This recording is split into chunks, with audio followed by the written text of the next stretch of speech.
To order. Councilman Fish will lead us in the pledge. I pledge allegiance to the flag of the United States of America and to the republic for which it stands, one nation, under God, indivisible, with liberty and justice for all. Heavenly Father, we come before you tonight, thankful to be a part of such a special community, God. I just pray that you would bless this council as we make decisions that will impact the future of our community, God. Give us peace and give us wisdom and allow us to fulfill what your will is for the city. It's in your name we pray. Amen. That was Councilman / Vice Mayor. Okay, thank you. Before we approve the agenda, do we have any additions or corrections or subtractions? Mr. Mayor, staff has one.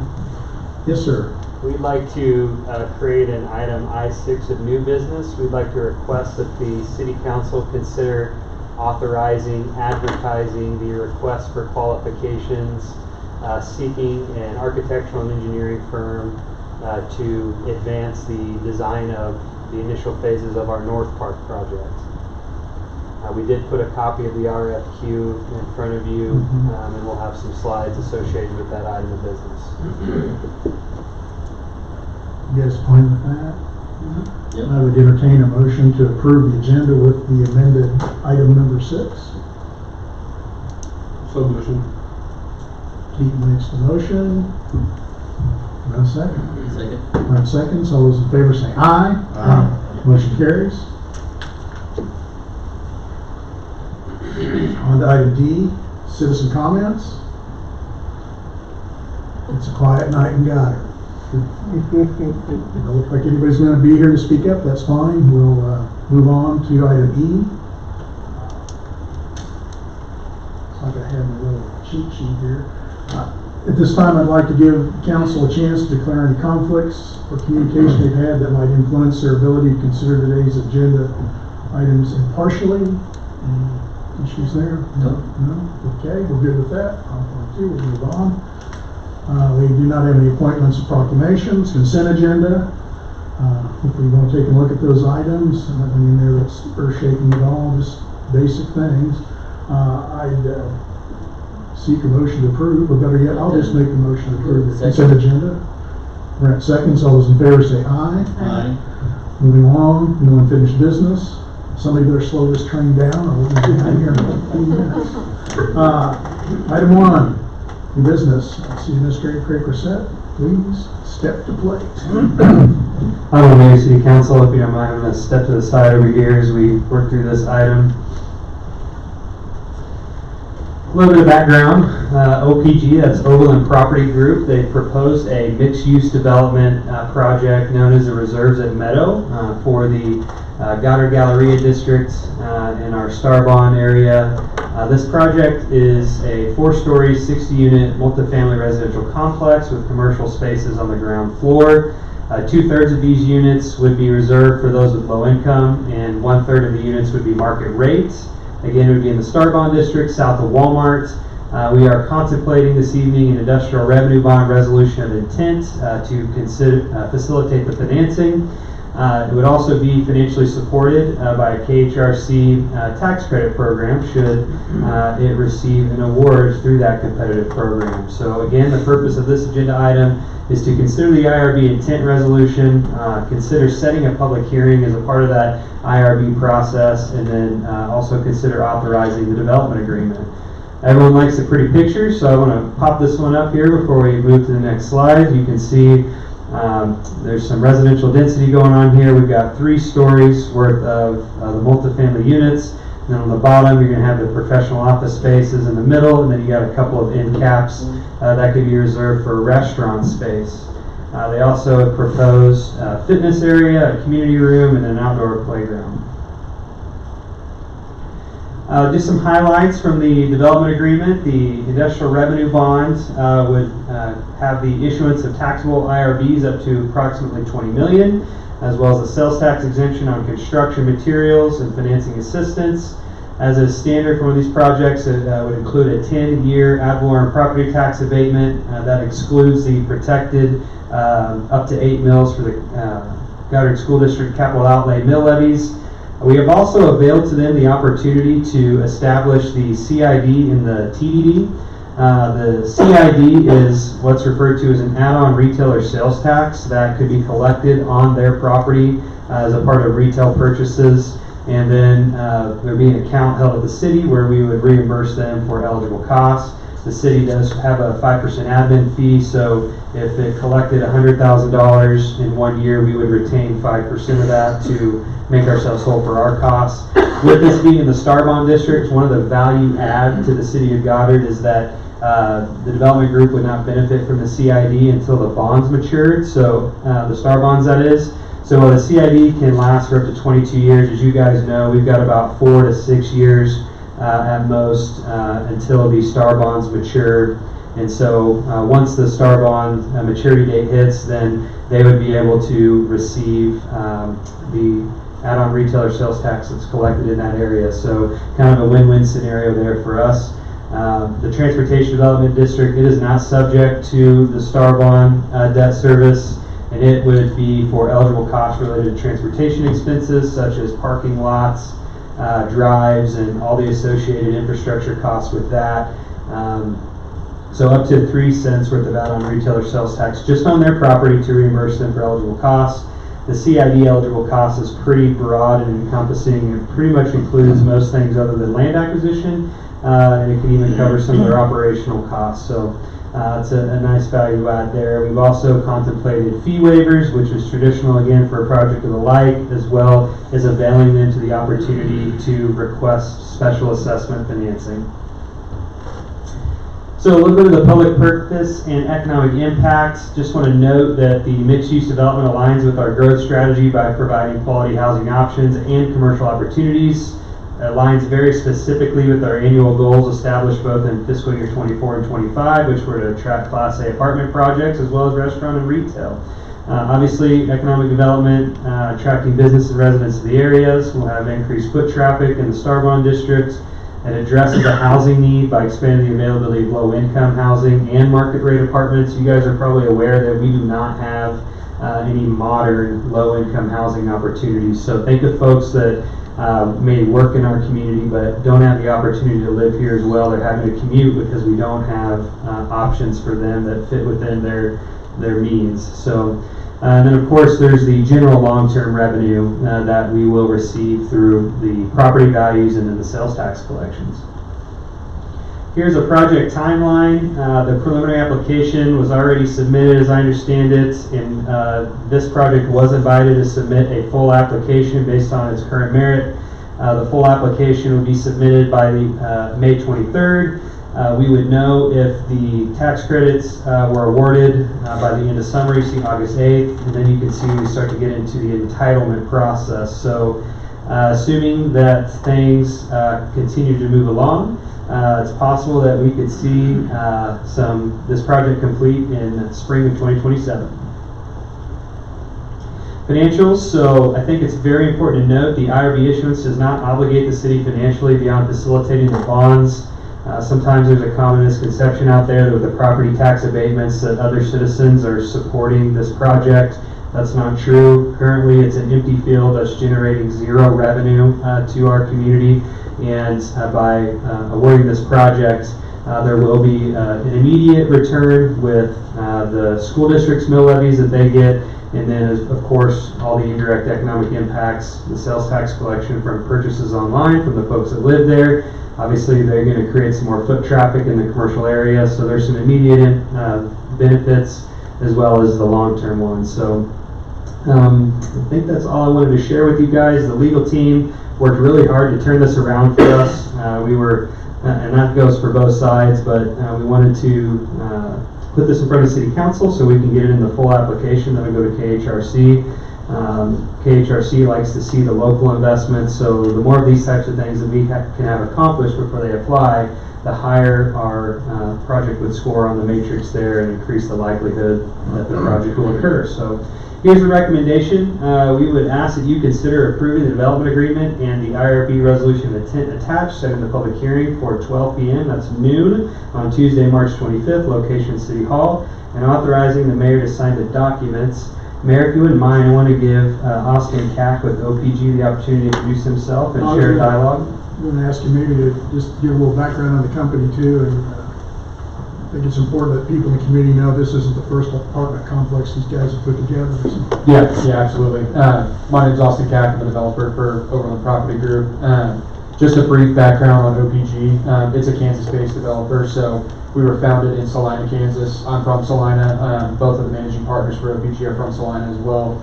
And to your point, yes, this isn't our first development in the state of Kansas. I think we're arguably the most experienced, have the most developments that utilize this program in the state of Kansas. If we're not at the top, we're pretty close to it, so we're pretty familiar with this program. And to Mr. Gregg's point, really the intent of this development agreement and kind of how we're structuring this entire development is to leverage as many resources as possible. So, this is part of an application process that's held at the state level that administers state funding as well as federal funding. So we're kind of compiling as many different sources of funding available to create the highest quality product that we can. And as an aside to part of that, these programs that we operate through actually limit the amount of return that a developer can have associated with it. So from our perspective, really we're trying to focus on quality and quantity. We're trying to develop the most kind of dense development that we can at the highest quality, and really try and entice some economic activity into this community. So everything that we've done, everything that we've proposed so far is with the intent that we're going to be a long-term partner. Another thing that I like to highlight with these specific developments are that we are tied into long-term ownership. So we're not a typical market rate developer that's going to come in, develop something, lease it up, and then turn around and sell it to someone, hedge funds out of New York, so on and so forth. We're required to own the property for a minimum of 15 years. And really our business model isn't even really to dispose of them at that point. We're really in the community for a long-term kind of partnership, and that's really how we view this. I think the last thing that I'll add is that in order to kind of be competitive in a lot of these application cycles, these incentives are required. We're competing against developments across the entire state of Kansas. We think that this gives us the best opportunity to bring something like this to Goddard. And one of the beauties of the way that we've kind of structured this entire thing is that phasing is also prioritized and appreciated when we go through these application cycles. So we've actually got enough property under contract in order to proceed with the second phase if the first phase is successful, and that second phase would be prioritized in terms of the way that the program is set up now. So we don't view this not only as an initial phase, an initial long-term investment. We want to make even more investments in Goddard in the future. So that being said, we're pretty transparent when it comes to this stuff. We've done a lot in Kansas. We're happy to provide references. If there's any questions about us as a development company, about this development in particular, we're still pretty early on in terms of getting final plans put together, but we think we've created a really strong framework for what we think this could be in your community. So I appreciate the time. I think Craig did a great job of giving an overview, and happy to answer any questions that you guys might have. Any questions up here? Any questions? I think we're really fortunate. I mean, with the lack of apartments in our community, it's been so long. We did meet together and had a little, what would you call it, did last week? A retreat. A retreat. But one of the things that was brought up is that what really grows cities is capital investment. Mm-hmm. And I think having someone that's experienced, a Kansan that's looking across the state and seeing opportunity here, we welcome that type of investment in our community, and it fills a big donut hole in terms of the need that we have for this type of living units. So I'm really excited to have you here, and hopefully this we vote on this and it gets approved and we can get this thing rolling. So, any other questions, comments? You're going to test my ability to get this thing back in here, so. This is the whole deal. I know. Oh my gosh. All right. Thank you guys, I appreciate it. Okay, I make a motion that we approve the development agreement, IRB resolution intent and attached, setting public hearing 12 p.m. Tuesday, March 25th. Brent's made the motion, do I have a second? Second. Keith seconds, all those in favor say aye. Aye. Motion carries. Thank you. And be careful driving home tonight, they'll win. Yeah, absolutely. Good luck with that. Okay. City Assistant Administrator Ryan. Yes, good evening, Mayor and Council. I filled that. You heard the rules. I am, did we turn this off? Probably did. Yep, it got turned off. Oh, and we got a red light, so it's dead. That means it's on, right? No? No, it's supposed to be green. Oh, okay. That means the battery's dying, so we're good for now, but we won't have a battery on standby. All right, good evening. I am standing in for Mike, our Community Development Director, for this evening, so that means that I'm not going to be reading slides verbatim and not speaking 200 words a minute. Thank you for that. I love Micah though. Well, let that We all do. let that be known on the public record. We all do. So this item is an update to the master fee schedule. So as you know, back in 2014, the city adopted a master fee schedule, and that is periodically updated. We are going through one of those updates this evening. Specifically, we're looking at making changes to the sewer infrastructure equity fee, the water infrastructure equity fee, and the stormwater construction maintenance fee. The reason for these changes is, and they are noted in the staff report that Micah did put together, what this does is, as we are growing, looking at our infrastructure costs and maintaining the existing system that we have, it's necessary for us to increase these fees to help offset those associated costs. So again, with the sewer equity fee, what we're looking at doing is making a change to two-family, so twin homes, townhomes, making a change to that, as well as multifamily, 3 units or greater. So that goes from doubled for a two-family and then doubled again for the multifamily. The same, so that's for the sewer and then the water as well. And then under stormwater construction, those are doubled as well for the residential two-family, residential multifamily, and then also under the construction maintenance fee for commercial and industrial as well, maintaining it at that new $800 rate. This has been reviewed by our legal counsel, Morris Lang, and the recommendation tonight is to adopt the resolution to, again, amend the master fee schedule with these new fees associated with our growing community. Questions? Comments? I will tell you, the water committee will be thrilled when we share this information with them. Well, as it relates to the information that our water study showed us, we have a tremendous financial need because of our growth. We're looping additional storage, could be a water tower. So this, and I've had some citizens say, well, why won't these people that are building new facilities and buildings in our community help pay for some of this? This is a result of being in the situation we're in. I mean, we're just not raising the fees to raise the fees. We have real needs and expenses coming our way to take care of the water as we move forward. So with that, any other questions? I'll make a motion to approve the resolution to increase in fees and master fee schedule. Second. Krista seconds. All those in favor say aye. Aye. Motion carries. Thank you.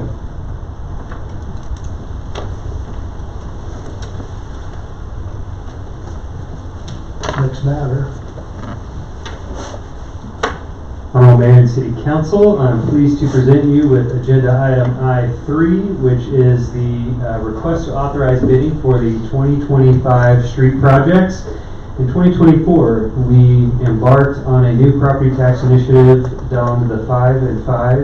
It's $5 million in 5 years that we will invest into improving our roadway infrastructure.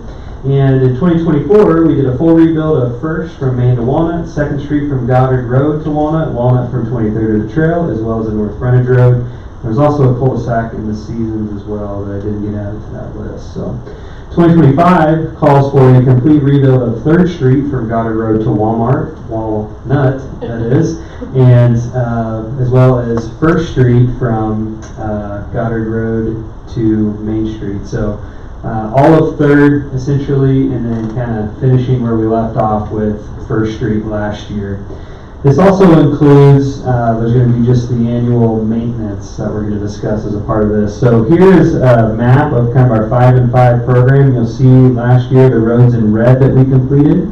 You'll also see the yellow highlighted roads, which are the ones that we intend to complete this year. So this is full depth reconstruction, so you don't get as many lane miles, but we're going to be building a road that lasts 30 plus years if it's properly maintained. You can look forward as well if you want to see out in the future, 2027 in green, and then we also have some blue. You have to go to this map to see that. So this map is tentative. We feel pretty solid about this year and next year, but it's possible that needs could have some maneuverability with them based on how the roads continue to hold up over the next few years. So I'd say like years 4 and 5 could be subject to change, but we're going to try to stay pretty firm with what we've got planned. Here are some of the roads that we're looking at prioritizing just for the annual roadway maintenance. So your chip seals, crack fills, mill and overlay, those types of things. We have not quite prioritized this list yet. This list is probably larger than what we have budgeted for. But what we will be doing is putting our heads together this week before we begin advertising this request for proposal to really prioritize those and try to fit it into our budget. So, but these are the ones that we're looking at for general maintenance. In your agenda packet, you got a lot more description as far as what we're looking to do at each of these points. It's important that we do the maintenance of these roads to extend their useful life. If we just let them go and we don't fill the cracks and seal them and those kinds of things, they can deteriorate quickly. So the purpose of this agenda item is we would just merely be asking you to authorize our advertising of the bids, for the bids. And when we ask for the bids, we'll have them give us a line item for each of these roadway segments. That way we can kind of, if they come in over budget, we kind of pick and pull to determine which roads we actually want to do. So once we get the bids, they'll come back in front of you and we'll kind of hash that out together. So you have them bid them all separate? Is that what you're saying? So they will give us one bid sheet that has a line item cost for each roadway segment and then a lump sum at the bottom. Oh, they'll at least have a lump sum? Yes. Yep. And I typically like to do that. That way we could say, wow, we could really get a lot, here, but here we're not really making up that much, And it makes it easier if we do have to, cut some of it out and move it to next year. Total project cost not yet determined. We are projecting around $1.25 million between the reconstruction of First and Third and then the bevy of roadway segments we put before you just for the maintenance. We would ask that you authorize staff to solicit bids for the 2025 street rebuilds and maintenance projects. Okay, I make a motion to authorize staff to solicit bids for the 2025 street rebuilds and maintenance projects. We have a motion, Krista seconds. Any discussion, any questions? Doing a great job. Thank you. All those in favor say aye. Aye. Motion carries, thank you. Of course, and I'd be remiss if I didn't give kudos our public works staff as well as our city planner. They put a lot of work into putting that program together and then helping us with the inventory of the maintenance. I agree. And last year, because of running into full depth reconstruction on the projects that we're doing, we probably missed spending, I don't think we probably spent any money on any of the reconstruction and the small projects for maintenance that we need to be doing. So I appreciate staff finding the funds to be able to get that done too. So thank you. You're welcome.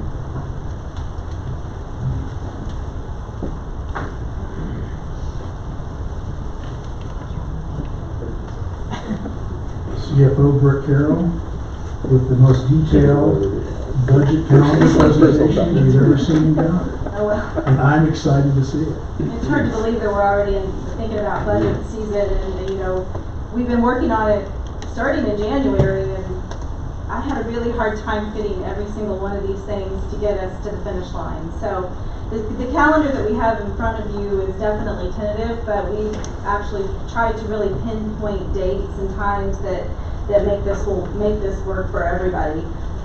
Just to give you a little background, let's see here. The purpose of this calendar to me is to help with, the timeline and transparency that it's going to take to do our budget. In an ideal world, by the time we get to July and August, we all feel confident with what we're getting ready to certify. We can always make changes up to the very last minute, but if we can feel confident with the meetings that we had prior, we get all of our questions answered, you all can feel a lot more confident at the very end to get this done. Financial considerations, of course, your budget. We have to do lots of revenue forecasting, expenditure planning, debt service analysis, so on and so forth.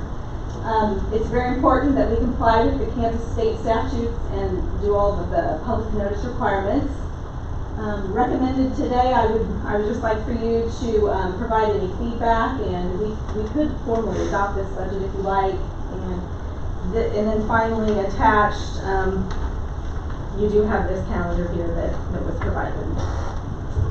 So just kind of going over, one other thing I want to mention, there's going to be lots of opportunities throughout this budget process for you all to, there we go, I'm messing it up here. There's going to be lots of opportunities for you all to pop into some of our budget planning meetings if you feel like you'd like to. I guess we can't have a quorum or at that point, but if it worked out for you to pop in and see how it's going or provide input and ask questions, feel free. In February, I guess we're already in March now, our auditors have already been here. They'll be back next week, I believe, or on the 13th. We've already had a budget calendar meeting with staff. Staff is, I'm hoping not to drive staff nuts with all my requests, but they've got a clear picture of this process, the calendar. There's a lot of forms for them to fill out, different components of the budget that we want to make sure that we're thinking about, and lots of deadlines for them. So say a little prayer for them. I'll be on their case now. So we are working right now on the water utility rate assessment. This is going to be a key component for a lot of expenditures that we plan to do. We're hoping to have it will be done by the time we have the last the water meeting on the 24th for the water committee. Budget kickoff meeting, we had that on the 21st, and everybody was given their information and direction. And then we've already held our IT budget planning meeting with Imagine IT and staff, so we kind of know what our 2026 budget looks like for IT needs. March, so now we're gearing up. A lot of different components will be happening. I won't go through each one of these, but we're working on personnel this week. Craig and Sarah and I will be sitting down and talking about personnel and how we're going to map that out. Staff is also working behind the scenes trying to determine what kind of staffing needs they need, so we can bring all of these needs to the table and kind of make a decision at that point. Auditors will be back for their final on-site fieldwork on March 13th, and then software and IT needs will be due from staff to me by the 14th. Moving on, I already mentioned the water rate study. We'll be presenting that at the ad hoc water committee on the 24th, and then we'll be talking about equipment and vehicles, travel and training, request forms due from staff, and then on March 31st, Craig and I are going to be done with the 10-year CIP presentation that we're currently working on pretty heavily. April, forecasting revenues, we'll start working really hard on that. We really can't finalize that until June, but we can do a lot of work behind the scenes. All the departmental budgets. This is an area where we feel like it might be helpful for council to pop in on these meetings on the calendar. This is where we'll sit down with streets, and we'll sit down with any public works department, administration, all the different components, and just kind of really hash out how we see 2026 looking. So these are meetings that would be really helpful probably if you wanted to attend behind the scenes and just pop in. So take a look at this calendar and it'll tell you when we're going to be having those. On April 7th, it's council meeting. We plan to do the 10-year CIP presentation at that point. Kind of lay that out for you all to consider. And I believe at that point in time also we're going to have Kevin and Brett come and talk to you about our debt risk analysis that we're working on too behind the scenes. And those two things we think will go hand in hand pretty good together. If you're looking at financing a bunch of things for CIP, 10-year CIP, they're going to give us an insight on how they feel our debt is at this point. The auditors will be here on the 21st to present the audit, and then first quarter financials will be done and presented to you as well at that meeting.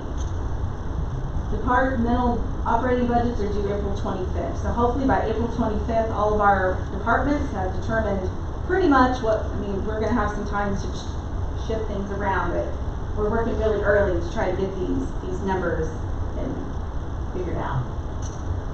May,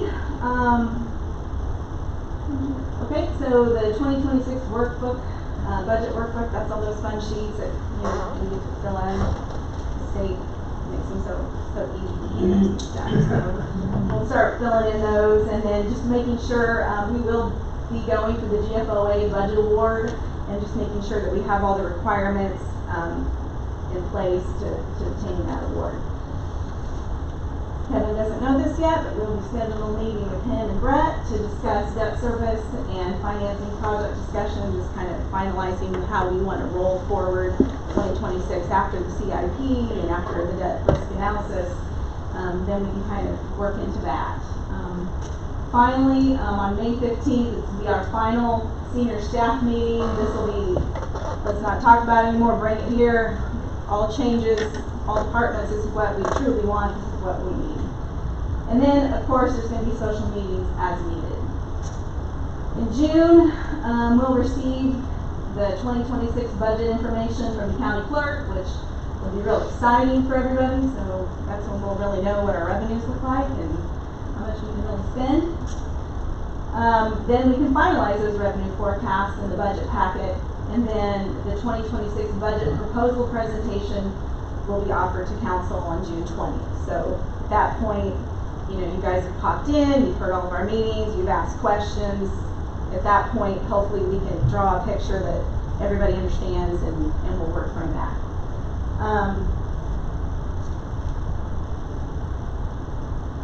Actually, the presentation is completed, then we're going to have a workshop, I lied. So then we're going to have a workshop on the 25th. That's when we're going to have the budget all ready together. Then you guys are going to come and we're going to sit down and we'll have a workshop. It's going to be about a 3-hour workshop, I'm estimating.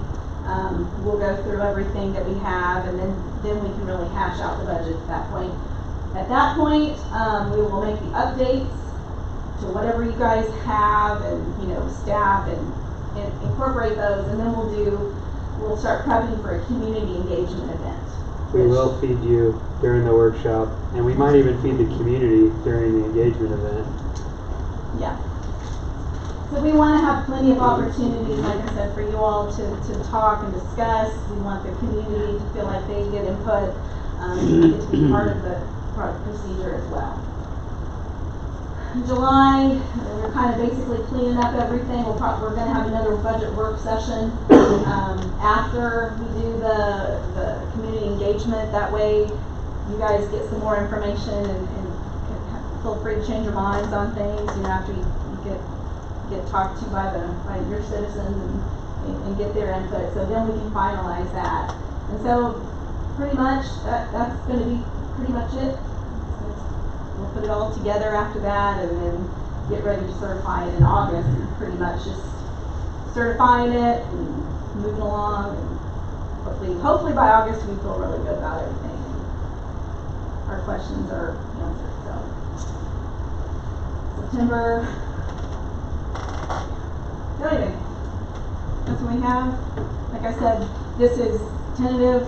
It may change, but I feel like it's really pretty close. I mean, I've looked up my calendar, Craig's calendar, staff's calendars, just to make sure all this stuff works. So you have any questions? Not at all. You did a great job. Looks good. Well, Thank stay you. up there real quick so we can talk about it a little more. Just want to kind of leave some breadcrumbs for some of the things we talked about last year, doing this year, just as an opportunity to continue to prime, I guess, without a lack of a better term. But we talked about continuing to advance our property tax initiative for the 5 and 5 that requires the net new 2 additional mills. So I want to make sure that we're still on that same page.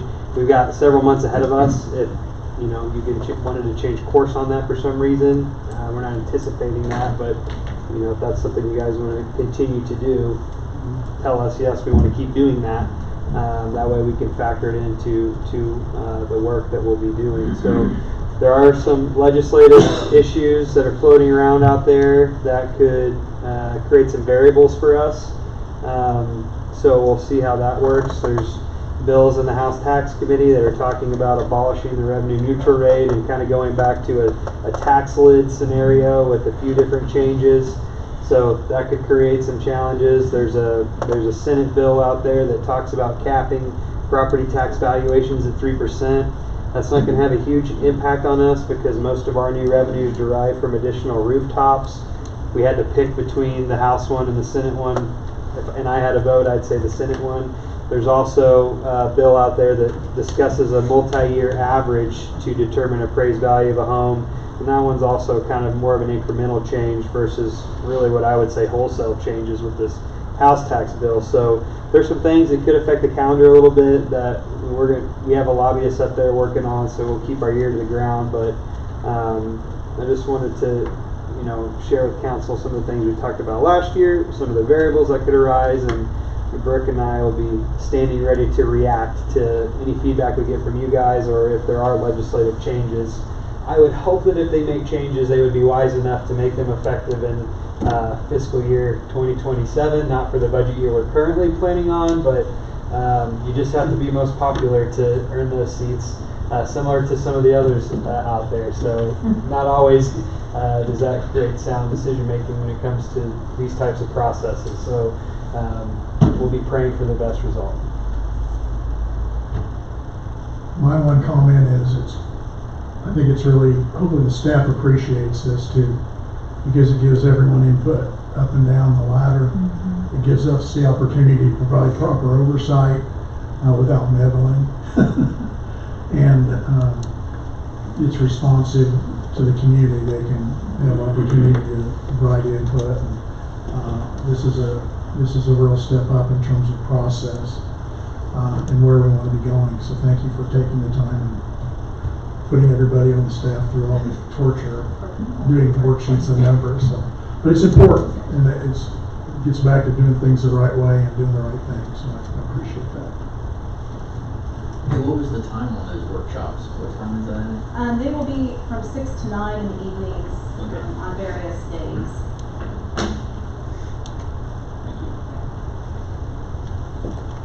All right, on to item number 5. Means Park drainage. Our mayor and city council. Looks like we finally lost the mic, so I'll shout into the abyss here. So we've been working. That's what I want to add. Why not? The short is long enough, There's enough cord in there, you can take it all the way up there. Well, there is. You mind if I do it from here? Okay, so during annual goals, I want to say in 2024, this came up for the first time. We've had a perpetual drainage issue over at Means Park. Some of it was created by or exacerbated by some additional layers of asphalt that were put on the adjacent roadway. So it's created some bird bathing and an inability of stormwater to escape the site the way it should. So our engineering firm, Harlan Foraker with CED, I'm going to have him help me out on this one a bit once I go through a bit of the background and analysis. But this is kind of our second crack at the nut, so to speak. We had a project that we had put together that was kind of the full kit and caboodle. It was going to be several $100,000, but kind of felt like that was maybe the guarantee that we could get all the water moved off the site. Started thinking, gosh, we could build a new park for that amount of money, and all we're really accomplishing is moving the water away from the current park that is aging, and really reaching the end of its useful life. So we went back to the drawing board during our meetings, and Harlan put together a new scope of work, and I included some of the pictures that his firm had provided us for reference. That it kind of goes through the scope and what's being suggested here. I'm going to flip through these and I'll get to the analysis, which describes the scope of work. This is not contemplated. This would be a future improvement. So what the estimate includes is the site clearing and restoration, staking, excavation and removal, some sidewalk replacement, a concrete drainage flume, drainage inlet, an electrical and pumping infrastructure, a submersible pumping control panel, and then a forced main discharge line. Really the whole purpose is that we're hoping to get most of the water off the site during a menial rain event. But I want to make sure that I share with council that this isn't a 100% guarantee that the project is going to completely clear up all of that stormwater. There's still going to be some issues, namely this sidewalk here as a part of this initial project is still going to have some water ponding because this asphalt is higher than the sidewalk. So before I get way in over my head with diagnosing this civil engineering issue, I'll turn it over to our city engineer Harlan to elaborate further. Well, Craig, I wanted to just point out on this slide that there is water that does stand on the sidewalk right here, and the reason it stands on the sidewalk is that this asphalt here you can see is about 3 to 4 inches above the sidewalk when that was constructed, when that was overlaid. So that blocks the water from being able to get away from the sidewalk. So now what it has to, it builds up, and you can kind of see how it, once it builds up to a certain extent, then it will find a pathway out to the west there, and then ultimately go back out over this parking area. So the first proposal was to redo all this area, and of course once you get into removing pavement and rebuilding pavement, you get into quite a bit of expense there. So that's one of the things that we're going to try to help, because if you want to back up on the other slide, Sarah, if you have the ability, maybe the next one prior to that. This you can see right here is that same location. You can see the water standing because of the ripples that are on the sidewalk there. But we're going to try to take some of that water off the back side of this sidewalk right here by lowering the grade and putting a concrete flume in here. So we're hoping that will take care of some of it. I can't say absolutely will take care of everything. Then one of the other areas where the water stands is over here on the east side of the basketball court, and so we're going to put a concrete flume along there. So as Craig had said, some of this ponding you see out in here, we're not addressing that because it's it's out in the grassy area, and we were going to perhaps in the first phase regrade all of that. Right now we're just focusing on getting the water off the sidewalk, and with the concrete flume also along here, that will hopefully allow this water to get off the sidewalk, and we'll give it a more sloping path to get away to. And Sarah, if you want to go to the next page, then ultimately go back to a inlet that we would place right there. It's kind of hard to show that on there, but we essentially have a pump in it that would then evacuate that area inlet and take it over to the storm sewer that's up here at the very northeast corner. I think the next slide will show that there's a storm sewer inlet right here. And so the force main will take that water over and dump it into that storm unit. Our main priority is to try to get it away from that first walk that leads up to the pool entrance, as well as the ponding that occurs at the pool entrance.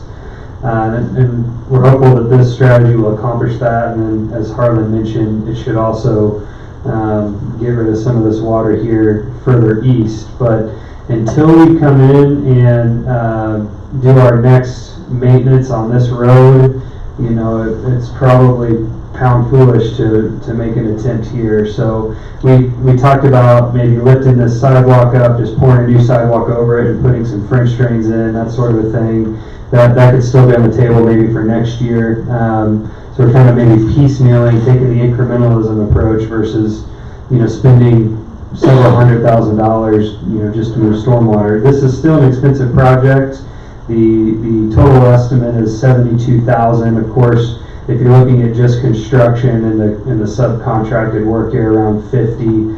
Some of this work right here has already occurred with the surveying, engineering, design, and then because of the type of work, we probably want someone with Harlan's outfit to be there to make sure that the subcontractors are doing this the way that he designed it. So, $72,000, big bite at the apple to move stormwater in at a public amenity that's kind of reaching the end of its useful life.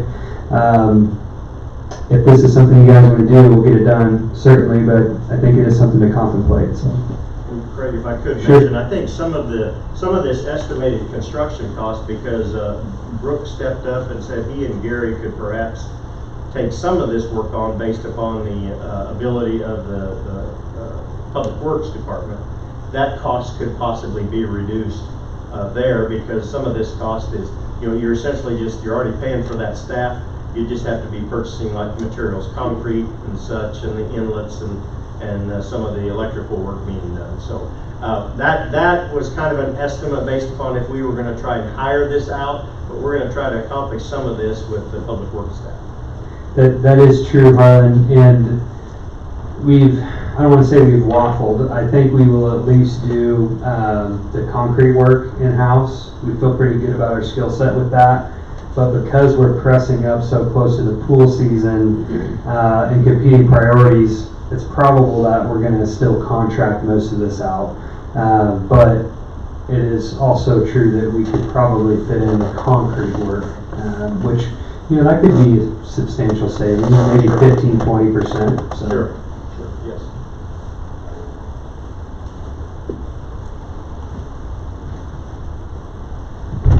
Have we had a lot of complaints about the drainage? It's something we talked about, I think, last year. We put that on the list of things to try to take care of. Was the drainage? Well, because people, I thought after it we were- rains, going in, to get in and out of the pool, that water can sit there for a couple days, and it's kind of stagnant Oh, mosquitoes. and everything else. It's definitely an inconvenience. I mean, from your car to the front door of the pool, you're walking through an inch and a half of water after a regular rain event. Foam jack? I had a driveway done in the house recently, and it was like, and they just came in. Well, I don't think it's a lot of differential settlement. I think it's everything, unfortunately, the paving that has been built up, that makes the sidewalk in its entirety low. And so lifting that up would take the entire sidewalk to be lifted up, and it would probably be just maybe most cost effective to remove and replace the sidewalk. 30 years ago, when it was all gravel around there, the water ran off into the ground. Well, yeah, that's the idea. So does this flue or thing that you're basically is like a concrete slope Right. that has concrete at the bottom that will Carries allow it. the water to carry the water to drain. to the point at which we will then collect it Yeah. and then evacuate it out. So, yeah, right now we don't have that, because in a lot of instances right now, even in the grassy areas, they're up above the sidewalk, even in the yard. So it What's can't that get off. curb and to raise the sidewalk? What's that? What if we just put a curb across there and raise the sidewalk, lifted the sidewalk? Not lifted the sidewalk, new sidewalk curb instead of drainage. Well, we still have to have, first of all, we still have to have a place to take the water to Oh. and get rid of it. But we just thought this was working with the existing grades Yeah. that we have to try and get the water off of it. Then we're for sure be able to get it away from there, and then this pavement is going to have to be lowered, replaced, the pavement for the parking lot, in order for the water to totally get off the sidewalk. But we think This we one can wasn't address the first kind of pass of this going to be in the $200,000 range. Yes, yeah, that's, Yeah, so that's a but that was a lot of, that was a lot of street Yeah. paving Yeah, that's and parking lot pavement Right. removal, yes, right. this hopefully will get the water, the majority of the water out of there and not throwing out. When I go to a downtown, I think of Cottonwood Falls. Or was it Cottonwood Falls, Kansas, right? That is a town in Kansas. It has a big city hall right there in the Okay, square, right, right? yeah, okay. Most Kansas has a big city hall in the square. That's true. They don't have drainage and water issues in there either. It'd be cool to have a square in Goddard. That'd be a perfect location. Downtown Streetscape project is in the 10-year CIP, just saying. All right, moving along here, so we lose our momentum. What's the timeline? As soon as possible. So if you guys authorize this project, we've already, as part of the estimating, we've got some subcontractors that are ready to go. I've asked to be able to expedite the competitive bidding process because of the timeliness. Can't make any guarantees, but our goal is to be done by the time the pool opens. So we've lost a little bit of time kind of reconfiguring to fit this within a more palatable cost, but I think if we get this done tonight, we could probably get it done by the time the pool opens, especially if we contract most of it out. Greg, I would suggest too, that we can, I mean, with the approval tonight, we can start ordering some of the materials, and because some of those things have to be precast, like the inlet and the lid and the pump equipment and that sort of thing. So that will allow us to get that on order. Yeah, and that could maybe be the biggest variable, Councilwoman, is just the availability of the different materials and components that are needed, and if they're on the shelf somewhere nearby, or if they got to come from a faraway country. So hopefully that's not the case. I can tell you're thinking. So I guess my only reservation here is we've talked a lot about what else we want to do in that area with Means Park, and I mean, obviously we got to do something soon. I just don't want us to spend $72,000 and then rip out $35,000 worth of it in a year or two. So is all of this stuff that we think will remain untouched when we do future projects? You get what I'm saying? Yeah, it's always difficult to pull a crystal ball out and speculate. I personally, just one person speaking, have envisioned the improvements occurring mostly on the south side of the park, kind of around where the ball court is and to the south, because that's where the pre-existing equipment is. There's a lot more open lawn over there. This is pretty much all in the north to northeast side of the park. So I wouldn't think that we would be deconstructing this investment within a few years, but again, it's speculating. Do any of you have any thoughts on anything you were hoping to do on the north side? Because that's everything I had thought about was Yeah, that's what I thought we were south doing. side. Yeah. But is this a health issue, like wading through standing water? Is that I mean, when I was a kid and played in it. I know. Yeah, when I was like a kid, the we bubbles. played it. Yeah, I like the bubbles personally, but.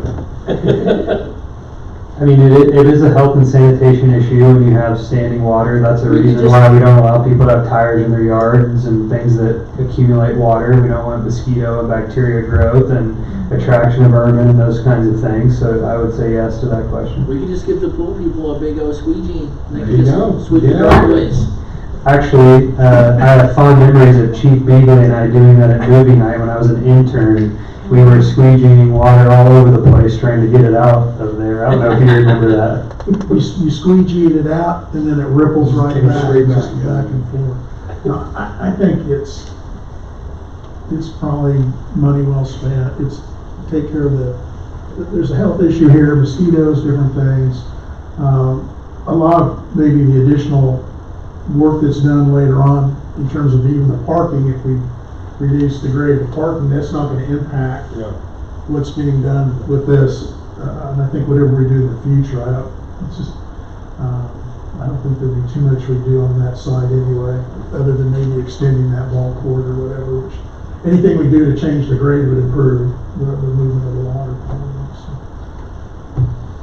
I'll call a question. I'll entertain a motion.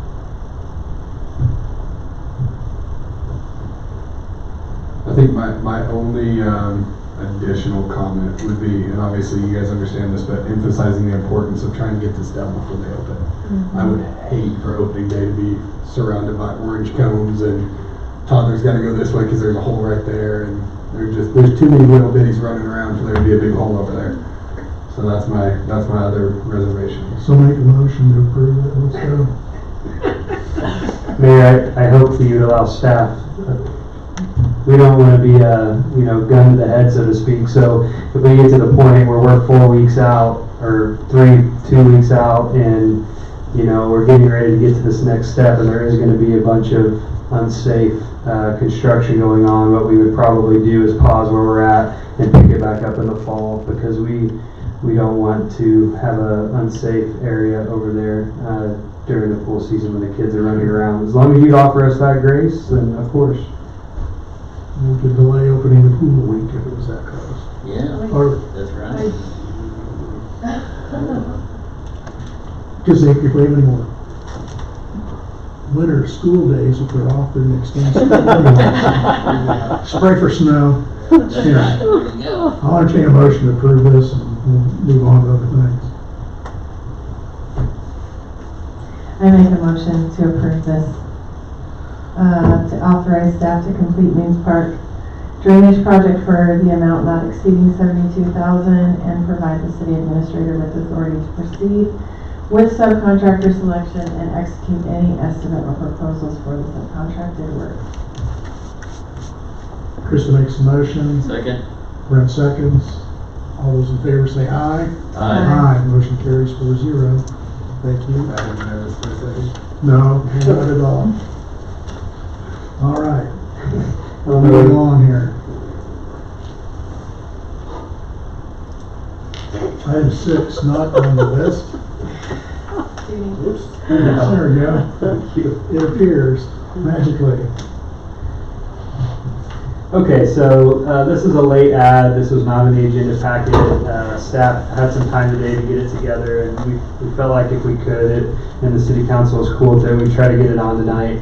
It's authorizing the advertising for the North Park request for qualifications and costs for the architectural engineering services.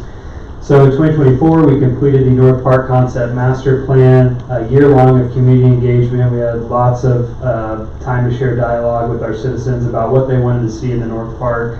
Hundreds of contacts with people of all ages. We had a survey, lots of in-person conversation, had a couple of open houses. We went to some school district events. I really feel like we did a good job of covering the public sentiment as far as what the final product of this Concept Master Plan looks like.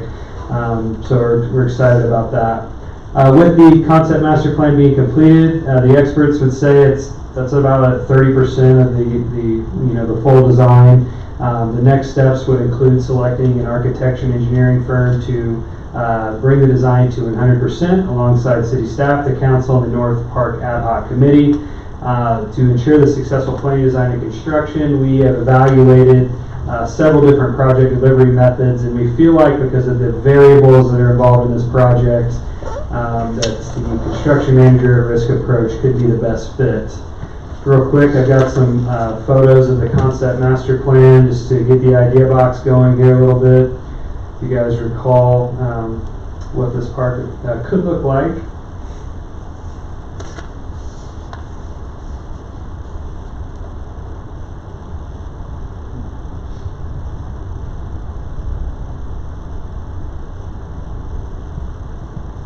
So under the construction manager at risk model, I'll call it CMAR, we would first hire the architectural and engineering of the A&E firm before we selected the CMAR firm. So we did a lot of research on this, met with several of the larger construction firms in South Central Kansas, lots of the engineering, design, and architectural firms, asked them lots of questions about different construction delivery methods.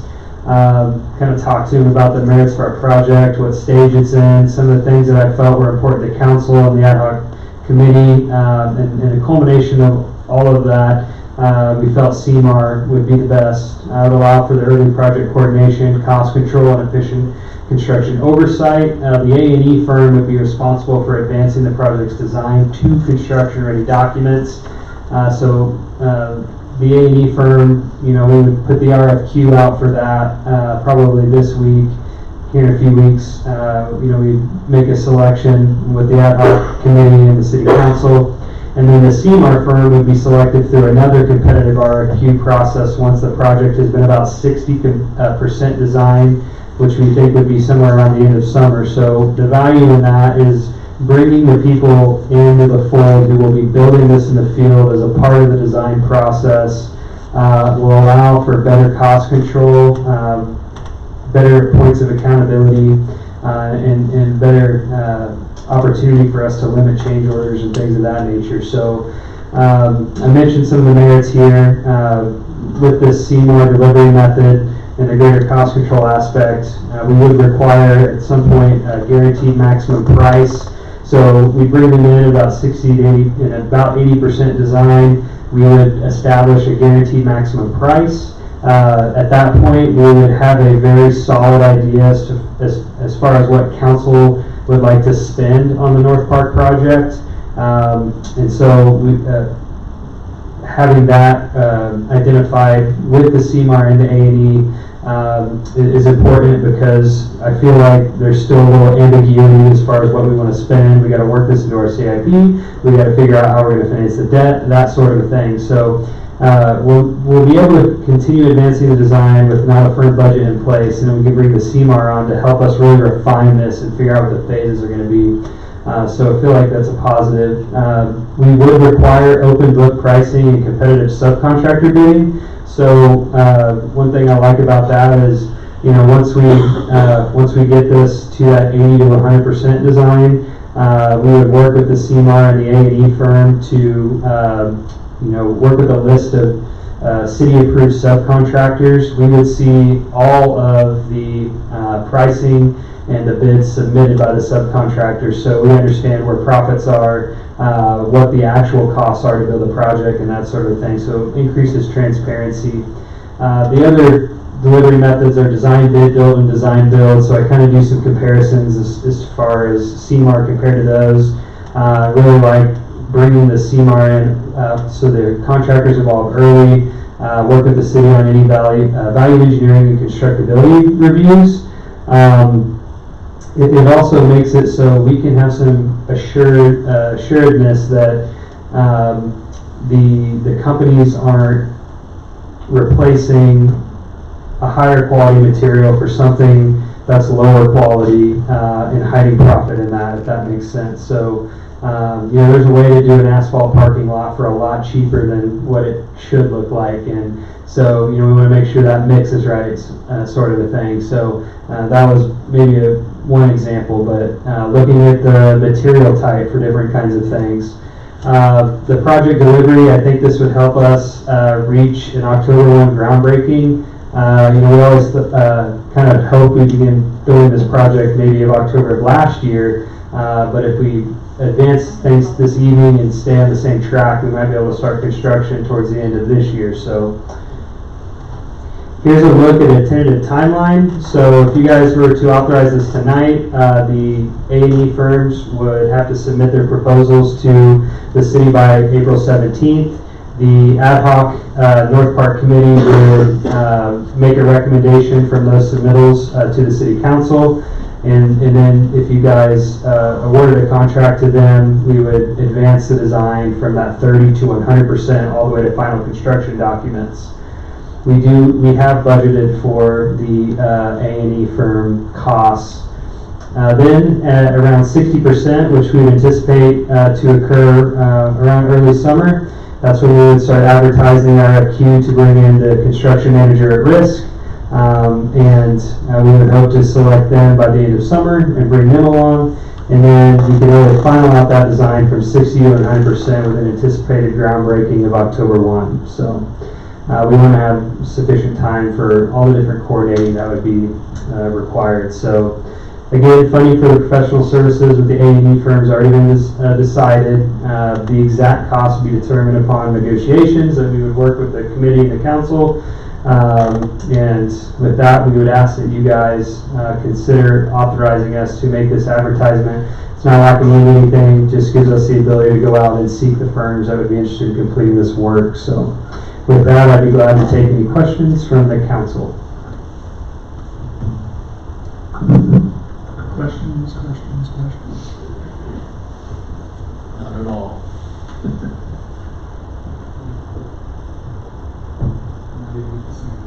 Yeah, I figured we were already this far along. So I need to authorize staff to advertise the RFQ for architectural engineering services. Prince made a motion, do we have a second?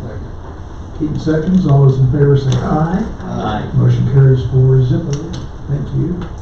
Thank you. Thanks to the community for last year. I mean, it was a fun process to get engaged with them. I know this is an anticipated project, so. And the fun continues. Okay, moving along, city administrator's report will be posted probably sometime tomorrow. If you have anybody comments, who wants to go first? Ladies first. Thank you, Austin, is that it? Austin, for coming down and telling us about your company and what you hope to partner with us in, and I'm excited about that project, so thank you for coming down from Kansas City. We'll just move on. Yeah, no, really excited for working with you guys in the future. Looks like it's gonna be pretty great.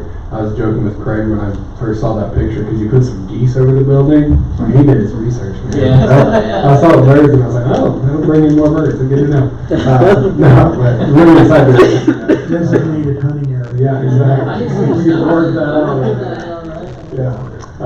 No, it's gonna be awesome, and like seeing us working towards just making the things that feel like little improvements that have been needed. So appreciate getting to work with people who are forward thinking and willing to do that. Very good. Right. Yeah, maybe like you said on the roof, you can really blow the sky glass up. No, I don't have any. Okay. One thing from our retreat, we had a session on making decisions, and one of the steps in the process is empathy. And I know at different times when I make decisions, sometimes I don't take time to consider whether it's the other person's point of view, the view of our citizens, the view of our staff. But I thought it was really a good training point. I would just like to remind everyone, as I try to remind myself, in the process of making a decision, have an empathy loop. Think about the impact of what you're working on, or the decision you're doing, or how it impacts whether it's your internal customers, your staff, external customers, our citizens, our fellow council members.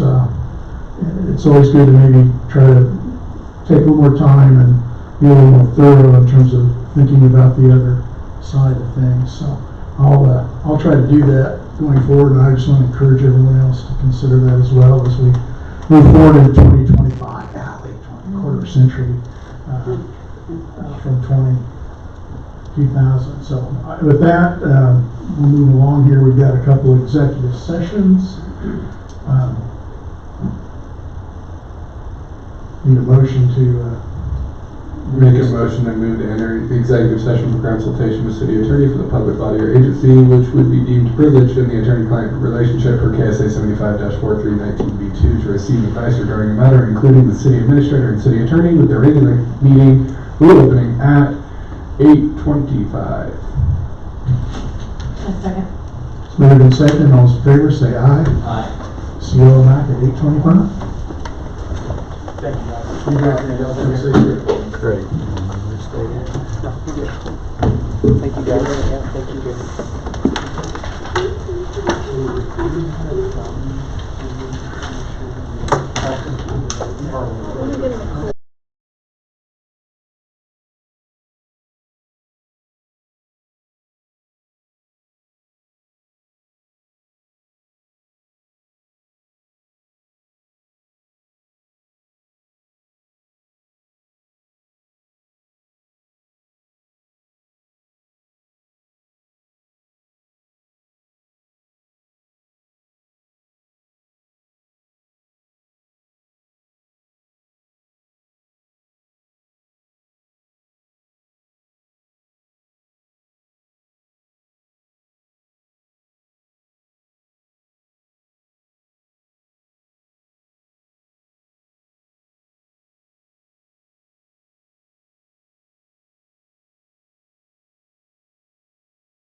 2024. We've returned, there was no action taken during our time of executive session.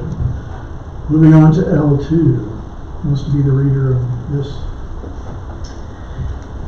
motion? Make a motion to move to enter executive session for personal matters of non-elected personnel, KSA 75-4319, B1 with the city attorney and city administrator with the regular meeting reconvening at 8:45? Yeah, that'll work. That'll give us a little extra time. 8:45. Moved by Krista, seconded by Keaton. All those in favor say aye. Motion carries 4-0. We'll be back at 8:45.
My computer is 8:45. We're coming out of executive session. Let the record show that there were no decisions made at that point in time.